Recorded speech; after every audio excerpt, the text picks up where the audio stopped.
नमस्कार, मैं हूं शालिनी और आप देख रहे हैं चैनल के पब्लिशर एडिटर श्री कृष्णा राज अरुण की धारदार संपादन में संचालित कंट्री एंड पॉलिटिक्स। आइए बढ़ते हैं आज की बड़ी खबर की ओर। भारत पर 50% टैरिफ खत्म हो, यूएस के ही 3 सांसदों ने संसद में पेश किया प्रस्ताव, ट्रंप पर बढ़ा दबाव। अमेरिकी प्रतिनिधि सभा के 3 सदस्यों ने राष्ट्रपति डोनाल्ड ट्रंप द्वारा भारत से आयात पर लगाए गए 50% तक के टैरिफ को समाप्त करने के उद्देश्य से शुक्रवार को एक प्रस्ताव पेश किया।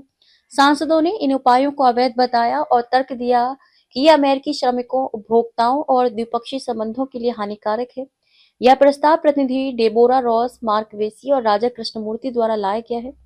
ये द्विदलीय सीनेट उपाय के अनुरूप है, जिसका उद्देश्य ब्राजील पर समान टैरिफ को समाप्त करना और आयात शुल्क बढ़ाने के लिए राष्ट्रपति की आपातकालीन शक्तियों के उपयोग को सीमित करना है। बयान के अनुसार इस प्रस्ताव का उद्देश्य अंतर्राष्ट्रीय आपातकालीन आर्थिक शक्ति अधिनियम IEEPA के तहत भारत पर लगाए गए अतिरिक्त 25% शुल्क को रद्द करना है। ये शुल्क 27 अगस्त 2025 को लगाए गए थे, जो पहले लगाए गए टैरिफ के ऊपर थे। ट्रंप की सरकार ने कई भारतीय मूल के उत्पादों पर शुल्क को कुल 50% तक बढ़ा दिया था। कांग्रेस वुमन रॉस ने बताया कि उत्तरी कैरोलिना की अर्थव्यवस्था व्यापार, निवेश और जीवंत भारतीय अमेरिकी समुदाय के माध्यम से भारत से गहराई से जुड़ी हुई है।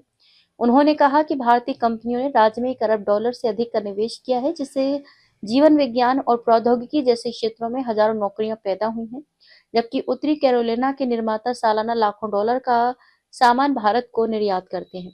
कांग्रेसी वेसी ने इन टैरिफ को रोजमर्रा के उत्तर टेक्सास निवासियों पर एक कर बताया, जो पहले से ही बढ़ती लागत से जूझ रहे हैं। उन्होंने जोर दिया कि भारत एक महत्वपूर्ण सांस्कृतिक, आर्थिक और रणनीतिक साझेदार है। भारतीय अमेरिकी कांग्रेसी कृष्णमूर्ति ने कहा कि टैरिफ प्रति उत्पादक हैं, आपूर्ति श्रृंखलाओं को बाधित करते हैं, अमेरिकी श्रमिकों को नुकसान पहुंचाते हैं और उपभोक्ताओं के लिए लागत बढ़ाते हैं। उन्होंने इस बात पर जोर दिया कि इन्हें समाप्त करने से अमेरिका भारत आर्थिक और सुरक्षा सहयोग को मजबूत करने में मदद मिलेगी। यह प्रस्ताव कांग्रेस के डेमोक्रेट्स द्वारा ट्रंप के एकतरफा व्यापार उपायों को चुनौती देने और भारत के साथ अमेरिका के संबंधों को फिर से स्थापित करने के व्यापक प्रयास का हिस्सा है।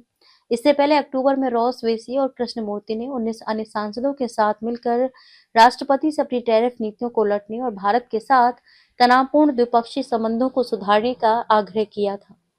खबरों में अब तक के लिए बस इतना ही। फिर होगी आपसे मुलाकात, तब तक के लिए नमस्कार। देखते रहिए कंट्री एंड पॉलिटिक्स। ऐसे ही लेटेस्ट अपडेट पाने के लिए हमारे चैनल को लाइक करें। अगर आप हमें फेसबुक, ट्विटर, इंस्टा के माध्यम से देख रहे हैं तो हमारे चैनल को फॉलो, कमेंट करना न भूलें। धन्यवाद।